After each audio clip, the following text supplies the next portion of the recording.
Bueno, muchas gracias. Mi historia de vida dura como media hora, porque soy vieja. Solamente una pequeña cosita que corrijo de la historia de vida y de paso, para los que no están tan familiarizados con el movimiento de cultura viva, cuento algo. Efectivamente yo coordiné una red latinoamericana que se llamó de Arte para la Transformación Social. Acá está Paloma de Lima, Perú, que fue parte. Y eso fue un sueño que quizás puede iluminar a cómo soñar las transformaciones planetarias. Primero un pequeño grupo de organizaciones entre el año 2003 y 2007-2008 se reunieron alrededor de esta nominación, Arte para la Transformación Social. Pero nos amamos, nos juntamos, intercambiamos experiencias, pero nos dimos cuenta que nos estábamos quedando encerrados en nuestra identidad y que la aspiración era transformar el mundo. Entonces tuvimos que romper el cascarón que se llamó Arte para la Transformación Social e ingresar en la navegación de esto que es cultura viva comunitaria, que ya tiene muchos nombres, muchos países, muchas maneras y sobre todo muchos actores sociales diversos. No saben lo incómodo que es trabajar con personas diferentes. No es lo mismo estar aquellos artistas sociales, comunitarios, que hacíamos cosas más o menos parecidas. Ahora somos compañeros con gobiernos. Rarísimo, ¿no? Con redes como que son diferentes a las redes originales. Apareció la red de gestores culturales, la red de radios comunitarias, que manejaban lenguajes, códigos diferentes. Pero entonces nos acordamos de nuestras primeras reuniones, Paloma, vos te vas a acordar, reuniones en donde íbamos por ahí a Bolivia y veíamos una orquesta iberoamericana de música barroca. Entonces decíamos, qué bueno, qué bueno. Y en secreto decíamos, es el lenguaje del imperio, qué mal. Y venían a crear de la pena y veían bailarines de hip hop. Entonces decían, qué bien, qué bien, qué bien. Y por atrás decían, es el lenguaje del imperio, qué mal. Y entonces empezaban nuestras discusiones. Si había que usar el nombre Arte y Transformación Social o Arte para la Transformación Social. Horas de discusión. Estaban los grupos del y estaban los grupos del para. Y unos eran un imperio para el otro. Y así la vida, ¿no es cierto? Entonces ahora ya no hay nadie. Yo hacía una coordinación general de 3 nodos, Perú era uno, Costa Rica y Argentina, y después, hoy, decimos, ¿cómo se coordina la desmesura? Imposible. Se puede coordinar desde un cambio en nuestros corazones, desde un cambio en nuestra manera de hacer, ¿no? En Latinoamérica, todos decimos que bien, qué bien, qué bien las culturas. Nos odiamos. Competimos en los mercados despiadadamente. En la Argentina, nuestros hermanos bolivianos son como los pueblos aborígenes, descalificados, oprimidos, ninguneados, y sin embargo son nuestros hermanos latinoamericanos. Ya no es el imperio el que nos oprime, somos nosotros los que nos oprimimos. Entonces, ahora estamos en este proceso de la desmesura y estamos coordinando entre todos algo que es salir de nuestros centros culturales barriales comunitarios para diseñar políticas públicas con el Estado. Entonces, ahora están esos programas de cultura viva a cargo de los gobiernos y seguimos estando nosotros. Miramos los programas de cultura viva y decimos, de los gobiernos, un nuevo imperio. Y ellos nos miran a nosotros y dicen, unidos y desorganizados. Bueno, y así seguimos. Entonces, nosotros en cada país estamos intentando la construcción de redes nacionales. ¿Saben cómo nos va en la construcción de redes nacionales? ¿Es fácil? Nos odiamos. ¿Sí? Estamos fracturados. Y a veces venimos a los encuentros y decimos, somos una red fuerte y potente que se ha reunido en 3 o 4 congresos. Mostramos las fotos y ponemos una música de fondo. Es cierto que estamos haciéndolo, porque no es mentira, es cierto. Pero lo estamos haciendo en medio de las penurias, de la fragmentación que ha construido el sistema planetario del que somos parte, ¿no? El sistema de producción capitalista. Somos todos hijos de ese útero y tenemos que saber que tenemos que tener paciencia, ¿sí? Vamos a ver el primer video. Esto es un aula. ¿Ubican dónde es esta aula? Es Estados Unidos. Esta película yo la paso en muchos lugares y siempre traigo un aula de Estados Unidos para que nadie se sienta nombrado si no quiere hablar de lo suyo. Pero yo les pregunto, ¿esta situación puede tener que ver en algo con los problemas en el aula aquí en Salvador? Y para las personas de Perú, Ecuador, Brasil, presentes, ¿esto puede tener algo que ver con las situaciones en el aula en esos países? Bien, estamos en casa. Tenemos que sentirnos en casa a la hora de preguntarnos sobre qué significa este tipo de violencia y sobre todo, ¿qué hacemos con ello? Les pregunto, ¿cómo reaccionó el profesor frente a la violencia? ¿Dio respuesta alguna? Sí. ¿Y su respuesta fue tolerar o fue poner un límite o las dos cosas? ¿Cuál fue su respuesta? ¿Perdón? Las dos. Las dos, muy bien, exacto, las dos. ¿Cómo fue que puso ese límite o dio esa respuesta este maestro? ¿Cuál fue la ley que estableció para poder construir la clase? Le dio la libertad de optar a todos, ¿no es cierto? Empezó la clase y dio de baja el sistema. Empezó la clase y dijo, el que no quiere estar acá puede irse. Entonces así logró retener a los que sí se quedaron con su deseo. Y esa es la materia prima de la construcción de la clase, el deseo del otro de construir un proceso de encuentro. ¿Qué más hizo? Validó la expresión de enojo del chico también, es decir, no lo oprimió, sino que le dejó que se expresara. Exacto, validó el enojo del joven que agarró su propio bolso y lo estrelló contra una pared, ¿sí? Y al validar eso, ¿qué fue lo que validó también? ¿Qué entendimiento validó? ¿Por qué lo comprendió? ¿Por qué comprendió algo atrás de semejante ataque insostenible? ¿Qué comprendió? ¿Qué exteriorizó y hizo visible? Digo, la necesidad de afecto. Porque él no hizo visible, aquí pueden revolear los bolsos hacia donde quieran, ¿no es cierto? No.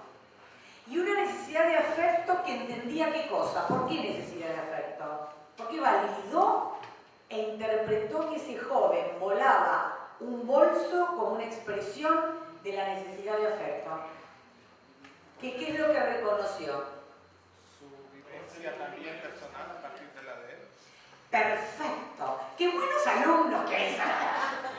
Su vivencia se implicó él. No es que dijo, pobre ciudadano negro americano, ¿no? Voy a hacer un acto humanitario comprendiéndolo. Él, como docente, era igual de americano pero blanco, reconoció esa necesidad de un sistema justo que no había en el reconocimiento del dolor de su compañero, que era un joven ciudadano negro, ¿no? ¿Y por qué echó, siendo que era una persona de un espíritu tan comprensivo, por qué echó a un alumno de la clase? ¿Cómo? Porque agredió a otro. Entonces, la reflexión que quiero traerles es, ¿estamos educando dentro del sistema capitalista, digamos, que abarca muchos países y muchas culturas? Estamos educando en una era postdisciplinaria, en una era en donde la escuela, lo digo con amor, les quiero decir, porque yo antes era bailarina y ahora me llamo docente, soy del mundo de la educación, pero digo con amor, la escuela ha muerto de alguna manera, no la educación, la escuela, el dispositivo escolar en esta era postdisciplinaria ha muerto, porque ese dispositivo institucional no estaba solo en el mundo. ¿Vieron que la escuela está sola en el mundo? La escuela, tal como la conocemos del siglo XIX y XX, estaba abrigadísima. Había un encadenamiento de la familia, la escuela, el hospital, el ejército, la iglesia, el Estado, los espacios deportivos, todos educaban en un mismo paradigma y patrón. Entonces la escuela no estaba sola. Ahora, ¿en nombre de qué educaba esa escuela que no estaba sola? ¿Qué pensamos? ¿En nombre de qué educaba? ¿Para qué los niños decían, sí, yo tengo que ir a la escuela? ¿Para qué? ¿En nombre de qué? Para un sistema. ¿Para un sistema que qué? De trabajo productivo. Es decir, el niño sabía que iba a la escuela a proveerse de una posibilidad de futuro. Iba a la escuela para tener una casa, para tener un trabajo, para tener salud, para ser parte de una sociedad que lo obligara y lo hermanara. Digamos, no es que la gente de antes eran idiotas oprimidos y nosotros, que somos gente mucho más inteligente en el siglo XXI, no nos gusta estar sentados. No, no es así. Había un sistema que preparaba para un sistema productivo en nombre de algo muy importante, en nombre del progreso. Y antes de educar en nombre del progreso, había una escuela que existía también, que educaba en nombre de algo hasta más importante que el progreso como promesa de felicidad, la religión. Y resulta que en este siglo, para nuestros niños, por un lado, Dios ha muerto y el progreso también. Entonces, ¿en nombre de qué un pobre profesor se para acá a decir, repitan conmigo? Repitan conmigo, seré pobre. Repitan conmigo, me moriré de una bala en la cabeza. Repitan conmigo, no tendrás salud pública. Repitan conmigo, te anegarás en el barro. Eso no se puede repetir, no se puede pedir la repetición de esto. Entonces, no se depriman. Nada está perdido si tenemos el coraje de entender que todo está perdido. Si tenemos el coraje de entender que el significado está perdido, entonces podemos volver a reinventar algo que no sea la escuela, como la entendemos, de enseñar a leer y a escribir en la infancia, en la niñez, para pasar a la escuela del fortalecimiento de las competencias y habilidades que requiere el siglo XXI, luchar básicamente contra la incertidumbre y el daño ambiental, la guerra, ¿sí? Y a lo largo de toda la vida. Con lo cual, posiblemente, este disparate que yo voy a contarles ahora, que es una propuesta de cultura viva comunitaria que se mete en el corazón de la escuela, igualito que lo que contó Salvador, igualito. ¿Por qué será que lo que van a escuchar ahora ustedes es igual que lo que contó Salvador? Porque somos todos parte del mismo sistema que tienen los mismos problemas y entonces, como somos seres humanos, estamos intentando reconstituir el sentido desde el lugar en donde el hombre constituyó históricamente el sentido. Por eso que lo que yo les voy a contar es muy parecido a lo de Salvador. Entonces, ¿desde dónde nosotros constituimos el sentido? Nosotros, los seres humanos me refiero, escribimos hace 3.500 años. Hace 3.500 años escribimos. Hace 17.000 años que bailamos, cantamos, tocamos, pintamos, nos expresamos como herramienta fundamental de la construcción de lo simbólico que nos caracteriza. Porque las ciencias han avanzado tanto que resulta que les quiero contar, no somos los únicos seres inteligentes sobre el planeta. No. De hecho, el planeta se está haciendo así y nos está volando a la mierda, no sé si dan cuenta. El tifón Patricia, todo eso. Esos son actos inteligentes del planeta contra nosotros. Si yo estuviera de ese lado, estaría armando más tifones para terminar rápido con esta historia. Bueno, entonces, es genial porque las películas nos enseñan a hablar con los seres extraterrestres, pero todavía no escuchamos cómo se habla con las plantas. ¿No? Que se supone que tenemos más libros para eso, que son todos nuestros pueblos aborígenes y las pachamamas. Bueno, entonces, para no perder el hilo, debemos educar desde esta necesidad que tenemos histórica de metaforizar, de construir sentidos para habilitarnos como humanidad, pero más que como humanidad, como planeta Tierra, que incluye nuestra humanidad y la vida de muchos seres. Vamos a ver ahora el segundo video para introducir esta idea de este programa. Este programa, antes de largarlo, cuento así algo que es la imagen que más querría transmitirles para que vayamos a hacer esto a todos los países. En el año 2009, nosotros dejamos de encontrarnos para festejar lo lindos que éramos y nos encontramos para ir por las políticas públicas. Y dijimos, las organizaciones como TNT, dijimos, vamos a diseñar programas de gobierno y vamos a construir lo público estatal al lado de lo público comunitario para darle a esos gobiernos progresistas, como este que está acá en esta tierra, las herramientas para hacer. Porque si los gobiernos progresistas no encuentran nuevas herramientas para hacer, lo que van a hacer es lo viejo, por más que los discursos sean nuevos. No es importando o generando discursos buenos que vamos a hacer cosas buenas. Las cosas buenas solo se hacen haciendo bien. Lo que acabo de decir es una pelotudez, pero es ciencia, ¿entienden? Porque estamos tan divididos entre el hacer, el sentir y el pensar que no se nos ocurre que aquella cosa que pensamos tiene que ser la expresión de aquella cosa que sentimos y tiene que ser el preámbulo de aquella cosa que haremos. Esto lo tenemos desconectado, como si acá me desconectan y ya no se me escucha más nada. Entonces, les voy a presentar un programa que se llama Arte, Bienestar y Creatividad en la Comunidad, que es un programa de gobierno hecho entre un gobierno y una organización sociocomunitaria como TN, que en realidad es la expresión de un concepto.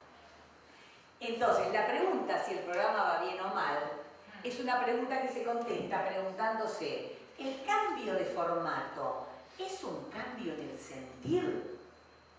Cosa que nos tenemos que preguntarnos de las redes de cultura viva cuando hacemos las cosas bien y cuando hacemos las cosas tan mal que excluimos a tantos compañeros. Ahora no vamos a contar acá estos secretos, pero todos lo sabemos. ¿Sí?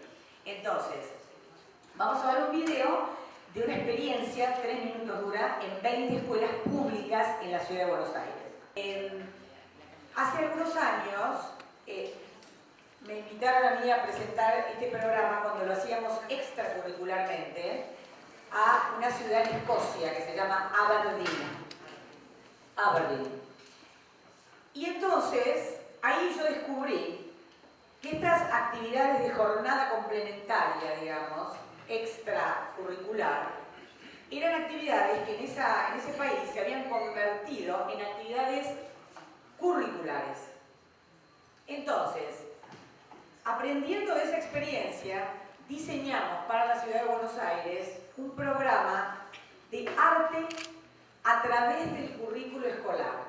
Ya no más ese artista que se ocupaba de ser el artista visual de la escuela o el maestro de teatro de la escuela o de la orquesta infanto-juvenil de la escuela, sino del mismo modo que en Cultura Viva Comunitaria la característica de los artistas es que los procesos de educación en las artes y de producción de obra artística lo hacemos ligado a procesos de organización social, aquí lo que hemos hecho es ligar esa manera de entender el arte y la cultura a procesos académicos.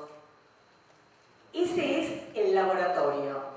Entonces, lo que estamos dando es un lugar ensanchando la realidad, abriendo una grieta en un sistema monolítico en donde aparece no un visitante, sino alguien que es un extranjero que viene para quedarse, pero permanece como extranjero, porque el valor de lo extranjero para nosotros es el valor de la interculturalidad en situación viva y moviente, ¿sí? Si yo al extranjero le enseño una lengua, ¿no?, y ya habla la otra lengua, dejó de ser un extranjero. Lo moviente es el náhuatl.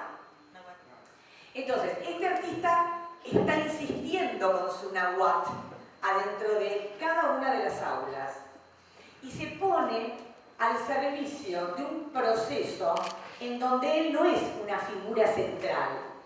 Esto es algo muy delicado porque los artistas solo sabemos ser centrales. ¿Está? Entonces, lo primero que hacemos es un baño de humildad para que ese artista, no importa su manera y su performance en el circuito formal de la cultura o inclusive comunitario, ese artista se va a poner al servicio del sistema académico. ¿Está? Entonces, ¿qué es lo que hace? ¿En qué ayuda? En lo que se llama la preparación del medio para el aprendizaje. Entonces, esto, ahora por un momento, bórrense de la existencia del arte. Las teorías de la educación salieron del mundo del conductismo hace mucho tiempo.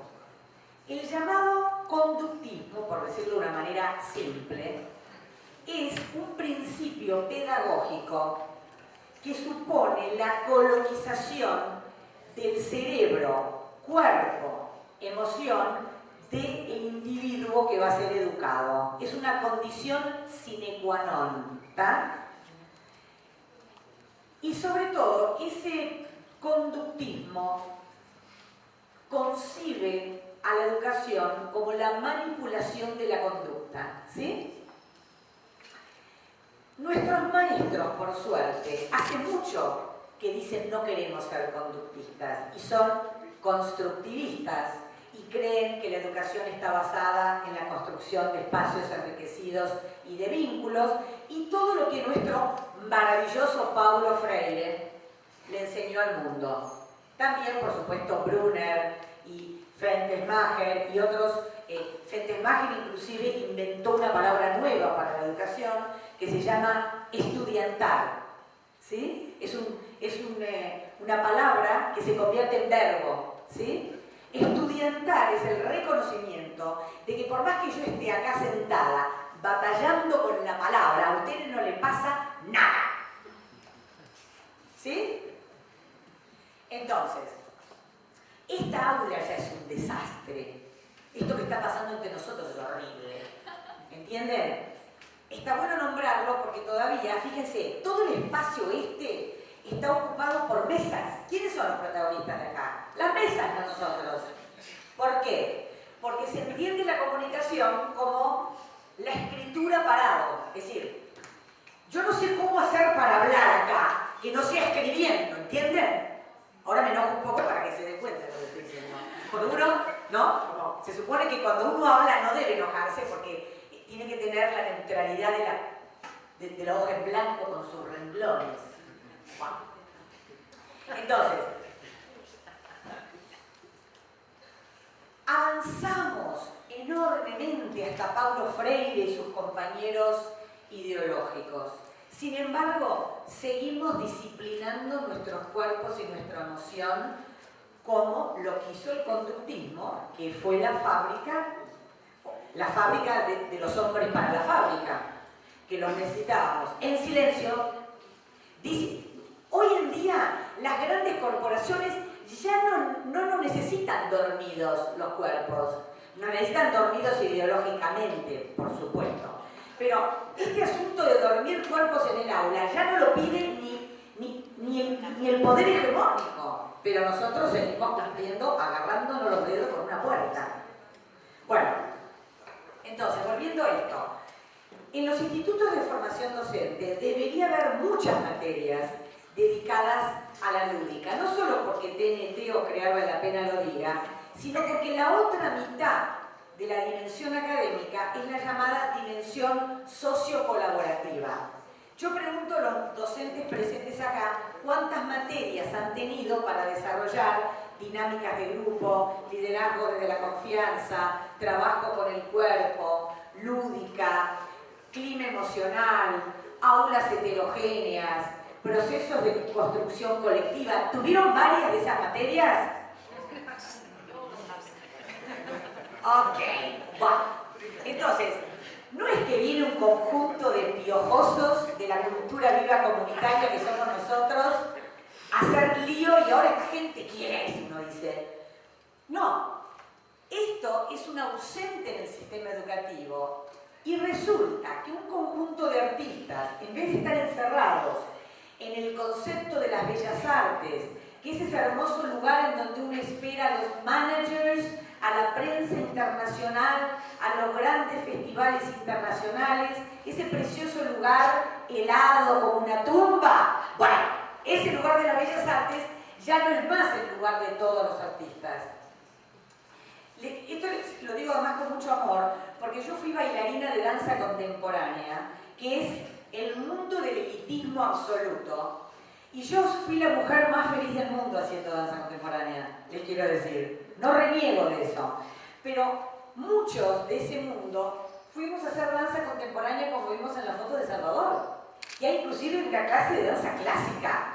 Imagínense lo que los reyes borbones de Francia están mirando ahora desde algún lugar, que en medio de la selva hay un niño haciendo esto, o un souplés, increíble, eso se llama souplés. Wow, en fin, no importa. Digamos, es nuestro, todo eso es nuestro, y lo tenemos que usar todo. ¿Para qué? No para entretenernos con el arte. El arte no es el entretenimiento en tiempo libre, sino que es la herramienta de la libertad. Es la herramienta de la alegría. Hay una poeta argentina que dice, mirar una rosa hasta pulverizarse los ojos. Uno debería poder mirar una estructura académica hasta pulverizarse el alma. Y entonces, no olvidarlo nunca jamás. ¿No? Vamos a ver un pequeño power que hay ahí para ver cómo hicimos esto. Realmente, que es muy pequeño esto que estoy contando. Son solo 20 escuelas públicas, son solo 2000 y pico de niños. Pero lo que sí es muy fuerte y potente es que no está en los márgenes del sistema, en los bordes del sistema, sino que está en el corazón del hacer del docente. ¿Sí? Esto es lo que yo dije recién, como diciendo, el siglo XXI nos desafía a producir subjetividad como la gran fábrica de la metáfora de la transformación social. Cuando dijo Salvador, ¿cómo se llama este travesti que no sé qué cuerno iba a la escuela? ¿Cómo se llama? Tuni, Nati. Había un personaje del arte comercial que se Tenchi. Entonces, nosotros tenemos que producir subjetividad, porque si no producimos subjetividad. ¿Saben quién la produce? Tenchi. El mercado produce subjetividad. Los sistemas hegemónicos producen por segundo subjetividad con gran eficiencia y el maestro es un celebrante sin herramientas. Por eso decimos poner las artes, la cultura y la creatividad en el corazón del aprendizaje. El arte aquí está, trabajamos los lenguajes artísticos, pero no para armar la fiesta de la escuela que necesita el acto escolar de las efemérides, llamamos nosotros los actos públicos, sino ir al corazón de la creatividad para poder despertar la curiosidad. La curiosidad es el primer gran logro en el aula, despertar la curiosidad. Lo siguiente es que esa curiosidad aliente la creatividad que todos tenemos, sepultada, oprimida, destrozada, ¿no? Ninguneada, olvidada, perdida por cualquier lado. Y lo siguiente es la innovación. Entonces la escuela, esto, como yo estoy diciendo barbaridades y soy bailarina, puse aquí a un especialista de la UNESCO que dice lo mismo que esta bailarina que dice barbaridades. Sí, continúa. Y la próxima Filmina es interesante porque es una socióloga en serio, no como yo que soy una socióloga que me dediqué a bailar toda la vida. Y esta socióloga que se dedicó a la sociología dice que la mayor parte de las organizaciones sociales que se meten en la cuestión de la educación están produciendo los laboratorios clave en los que se va a descubrir y que los docentes y los directivos y el sistema educativo deben girar su mirada a estas experiencias no para hacer exactamente lo mismo, sino para hacer lo que Víctor dijo hoy acá a la mañana, que es cada escuela es un centro cultural comunitario que puede transformar la educación en su territorio.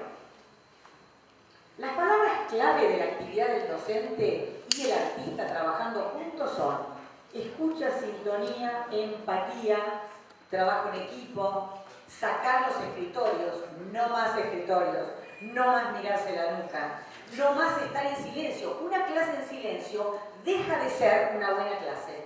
¿Sí?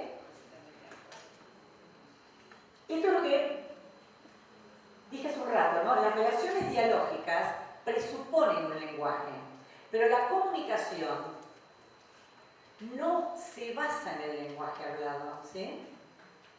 Si yo digo, ¿qué me quieres decir? Si yo digo, ¿qué me querés decir? ¿Estoy diciendo dos cosas diferentes o no? De ahí en más todo. ¿Está? La expresión es parte esencial de nuestros argumentos. Si yo como docente soy un argumento institucional, no podré tener un solo acto educativo jamás.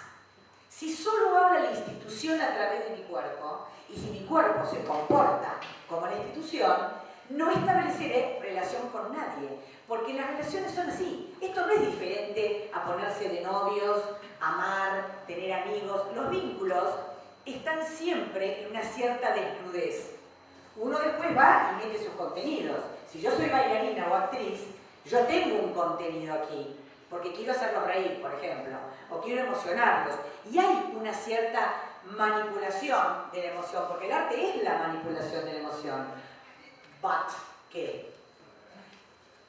El artista está implicado. Como dijo el compañero, ¿tu nombre es? Como dijo William, ese docente, Parks, no nombró solamente la necesidad de ese joven oprimido afrodescendiente, nombró su opresión en el rescate. ¿Sí?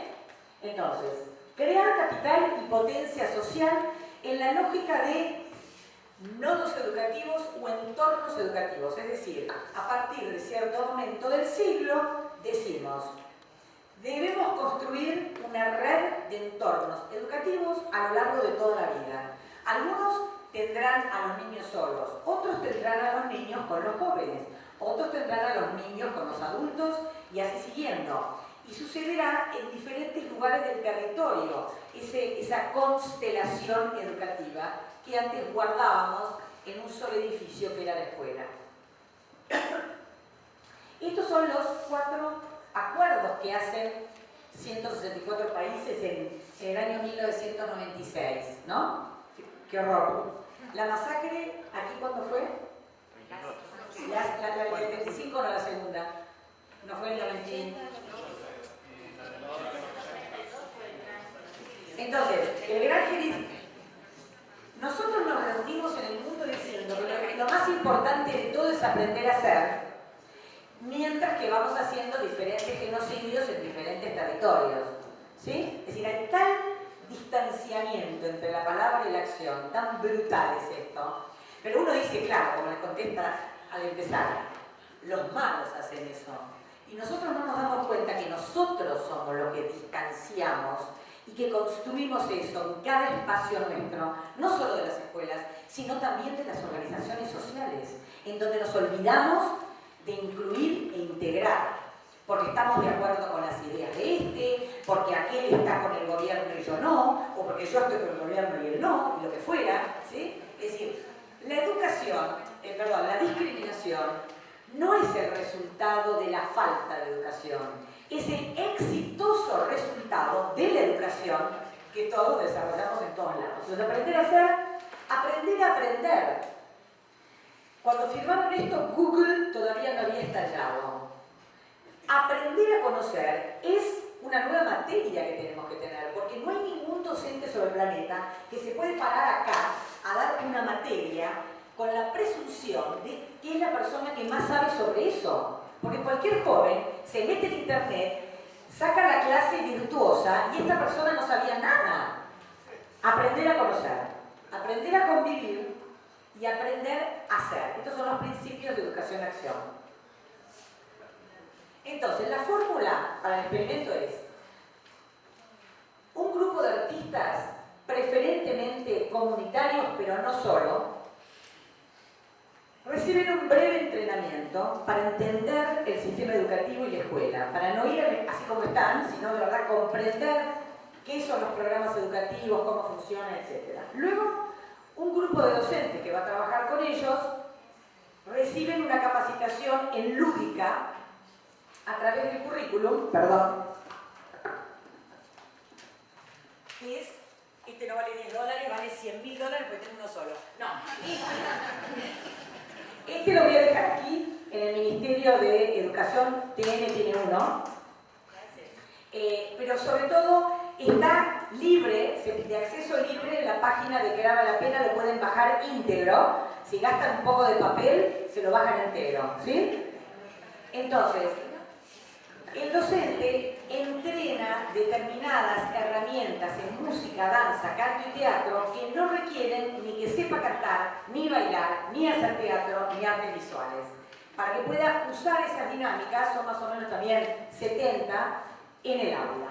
Sería genial, estoy pensando si hay alguien aquí del Ministerio o de Cooperación Internacional, es imperativo que algunas organizaciones como TN y CREAR se junten con otras, como Caja Lúdica, no sé en Perú quién podría ser, pero Teatro Vivo, por ahí. Hay organizaciones que están ya desarrollando esta lúdica para el aula y nunca hemos podido hacer una residencia artístico-pedagógica para enriquecer estas maneras y producir un manual superador, digamos, ¿no?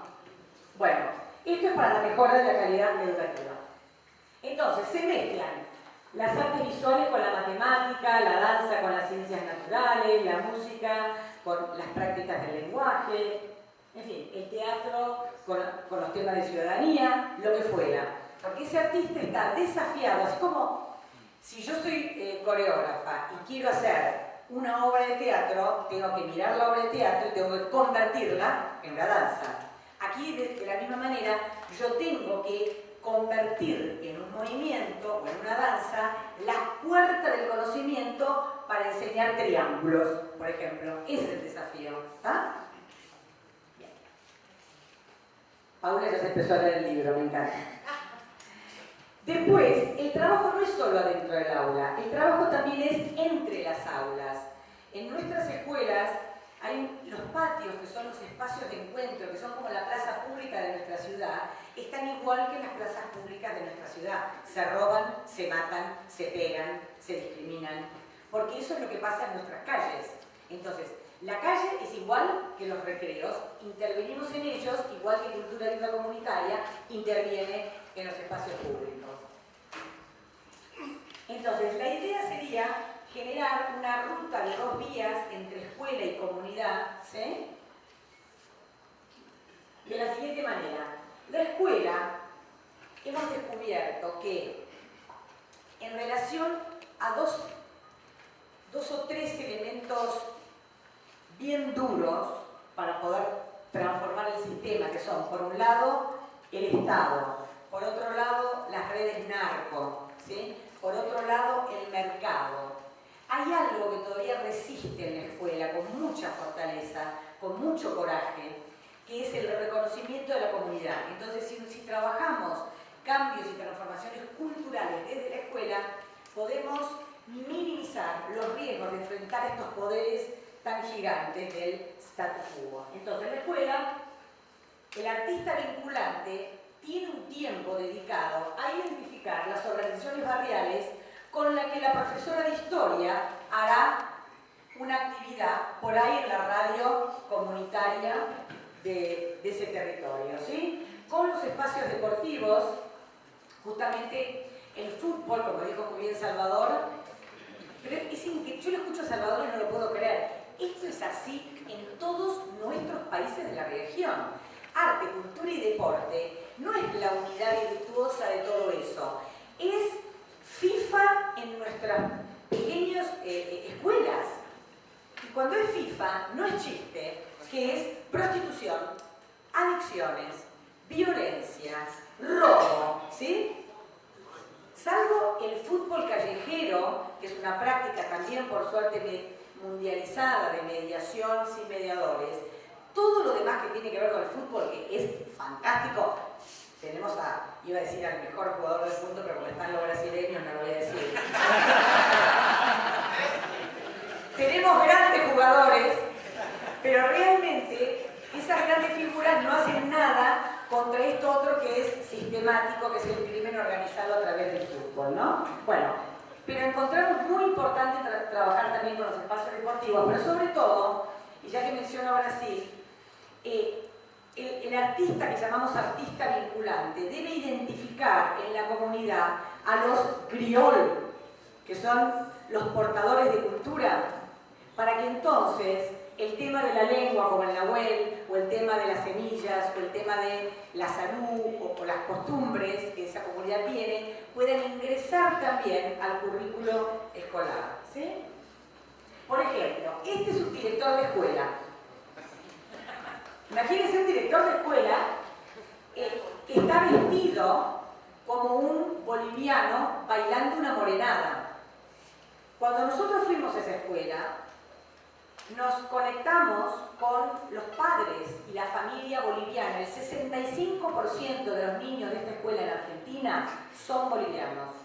Y las familias nos decían, nuestros hijos en Argentina no quieren usar los trajes bolivianos porque les da vergüenza. Es decir, hoy veíamos los signos nacionales, el pájaro, la rama, el canto, todo eso que nos da orgullo. En Bolivia lo tienen que esconder en un ropero porque son discriminados por los argentinos que consideran a los bolivianos una población inferior. Entonces, él dijo, no es suficiente que yo me pare en el acto escolar y diga la cultura boliviana es una cultura digna. No, dijo, mucho más fácil, me visto de boliviano y bailo. Y aprendo a bailar la morenada. Y los docentes bailaron la morenada y nosotros como artistas vinculantes nos hicimos bailarines de la morenada y en el primer congreso de Cultura Viva de La Paz fuimos con los docentes y con los artistas de ese barrio a bailar la morenada en el, ¿cómo se llama? En el Mercado Central de La Paz. Para mí fue la performance como bailarina más impresionante que hice, ¿no? Increíble. ¿Cuál es la aspiración? Nosotros decimos, si el sistema educativo que todos vimos abarca desde Estados Unidos, como vimos en las películas, en los países de Europa, hay varias películas, las recomiendo, Entre Muros, una de Francia, para entender que ellos también están en el mismo nivel de destrucción.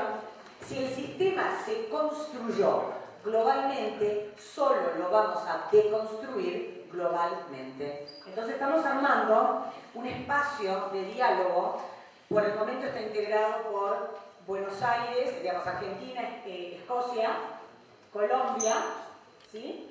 Y ahora Chile.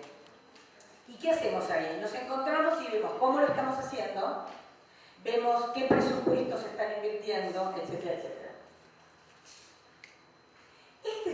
Es una parte muy importante del proyecto y como la más secreta y de la que menos se habla.